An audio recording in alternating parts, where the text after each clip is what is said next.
السلام علیکم ورحمۃ اللہ وبرکاتہ۔ خواب میں مردے کا دیکھنا کیسا ہے؟ بہت سارے بھائی سوال کرتے ہیں کہ خواب میں مردے کا دیکھنا کیسا ہے۔ تو یعنی کئی لوگ یہ سوال کرتے ہیں کہ انہوں نے مردے کو دیکھا کہ مردہ ان کو بلا رہا ہے، تو کسی نے ان سے کہہ دیا کہ مردہ تم کو بلا رہا ہے، اس کا مطلب ہے کہ تم مرنے والے ہو۔ بہت سارے لوگ ایسے ہی پریشان ہو جاتے ہیں، وہ ٹینشن میں آ جاتے ہیں کہ آخر ایسا کیوں۔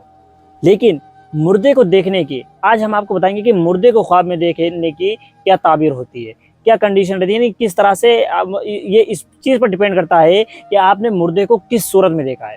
علامہ ابن سیرین رحمۃ اللہ علیہ اپنی ایک کتاب میں لکھتے ہیں، انہوں نے ایک کتاب لکھی ہے جس میں تعبیر کے بارے میں انہوں نے بتایا، خوابوں کی تعبیر کے بارے میں انہوں نے ذکر کیا ہے۔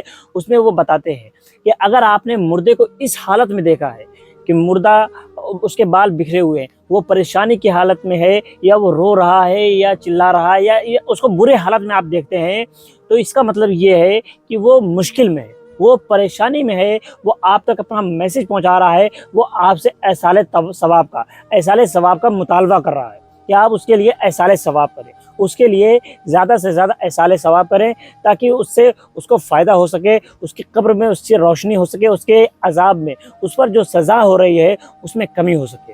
تو اس لیے ہمیں چاہیے کہ جب بھی ہم ایسے کوئی خواب دیکھیں جس میں اپنے مرحومین کو، اپنے عزیز و اقارب کو جو ہمارے گھر سے رخصت ہو چکے، یا کوئی ہمارے جان پہچان والا کسی کو بھی دیکھیں، اگر ایسی صورت میں دیکھتے ہیں تو ہمیں چاہیے کہ ہم ان کے لیے ایصال ثواب کریں۔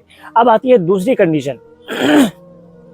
دوسری کنڈیشن یعنی کہ کسی کو اگر ہم ایسی حالت میں دیکھتے ہیں جو خوش ہے، بہت ہی خوش نظر آ رہا ہے، بہت حسین جگہ پر نظر آ رہا ہے، خوبصورت مناظر اس کے آس پاس نظر آ رہے ہیں، تو ہمیں اس کے بارے میں اچھا گمان رکھنا چاہیے کہ اللہ تعالیٰ نے اس کو معاف کر دیا، اللہ نے اس کو معاف کر دیا ہے، وہ خوش ہے، اور پھر ہو سکے تو ہمیں اس کے لیے بھی ایصال ثواب کرنا چاہیے، اور بہتر ہے کہ ہم اس کے لیے غالب گمان رکھیں اور اس کے لیے بھی ایصال ثواب کریں۔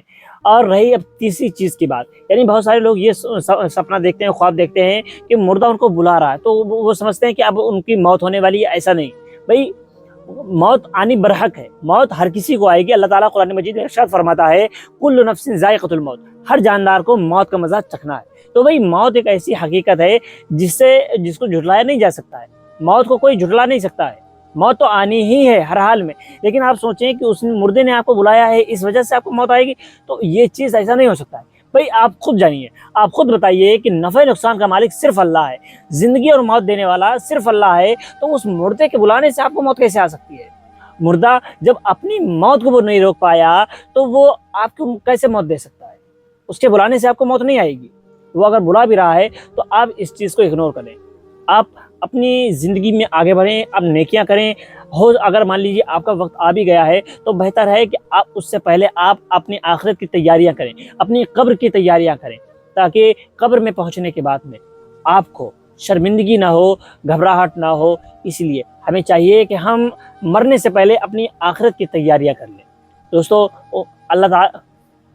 امید ہے آپ کو بات سمجھ آئی ہوگی۔ اللہ تعالیٰ کہنے سننے سے عمل کرنے کی توفیق عطا فرمائے، آمین۔